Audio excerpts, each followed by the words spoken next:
All right, in this video we're looking at the HTML and CSS for a made-up kind of Twitter page layout using Bootstrap grid system.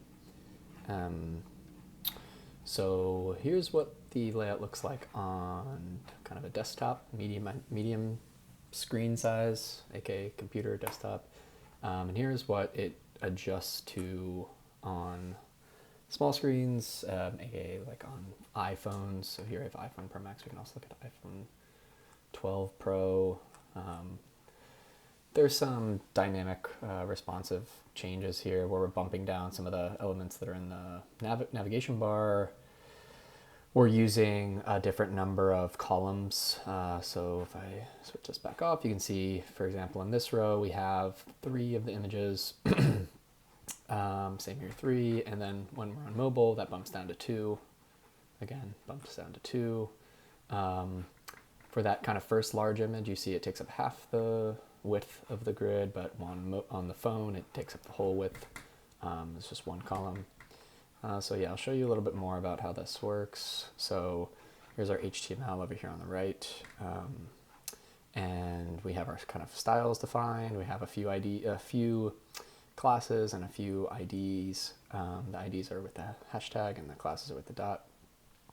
And the general structure of the file is we have just one kind of like container for the web page, and then we have 3 different rows. There's kind of the title row called the top row, that corresponds to this top row CSS ID section, nav row, and then this is our kind of main content row, I guess. If this is Twitter, this is like kind of like a feed or like dashboard homepage.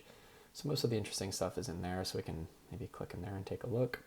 So in this first section, we have a grid, which is just, so we have our row. This is just this, row that has the one image, and we just have this kind of section header, the title, and a title for the image and the image itself.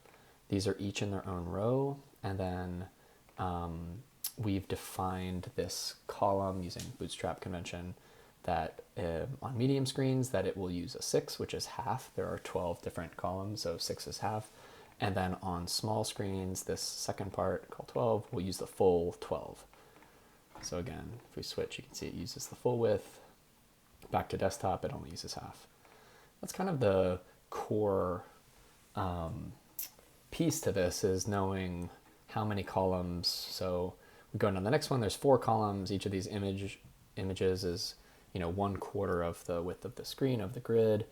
If we bump that down on mobile phone, then you can see that there's 2 for each of these. It takes one half of the screen size. Let's go back to desktop.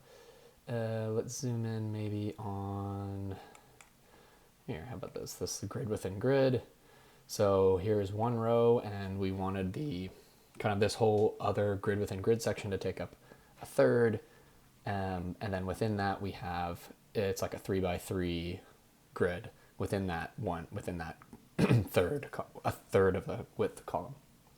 And you can see that there's 3 rows, and inside this row there's 3 columns, evenly spaced, right? Again, 12 divided by 3 is 4, so we're using col 4. And this is preserved to be like this on small screens. It's a bit unrealistic, but that's what we wanted to practice here. So yeah, the key thing here is Bootstrap rows and columns. There's 12 columns to use per the Bootstrap convention. So you're figuring out how many of those you want to use based off the screen size. And MD, medium, refers to kind of desktop, and this just col -12 refers to the small screens. Previously it was called XS, extra small, but I think now it's just written like this. So there you have it.